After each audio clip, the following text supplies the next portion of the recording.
Ito yung trending na boiled egg na ginawang chocolate mousse. Paano? Magpakulo muna tayo ng ating tubig at pakuluan yung ating itlog ng 10 minutes. I-transfer natin ito sa tubig at hayaan lang mo muna ito na lumamig. 3 tablespoon ng cocoa powder, 3 tablespoon ng brown sugar, kaunting salt, vanilla essence at half cup ng milk. At para maging successful pa at smooth yung ating dessert, ay gagamit tayo dito ng handheld mixer. Kung wala kayo nito, pwede tayong gumamit ng blender. I-mix lang ito for a few minutes at i-transfer na natin ito sa ating maliit na bowl. Ito guys, I promise nyo kapag ito yung tinikman nyo, hindi ito lasang mayonnaise na nalagyan ng cocoa powder. Kundi talaga namang napakasarap na para siyang smooth na chocolate mousse na wala talaga na kayo malalasahan ng itlog. Since na ito ay panghimagas, syempre mas masarap ito kung ito ay malamig. At toppings, ito ay optional. Nalagay ako dito ng cocoa powder.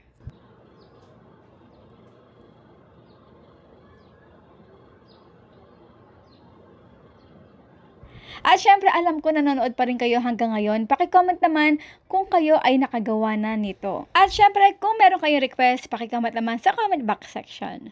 Bye! Kain po tayo! Oh.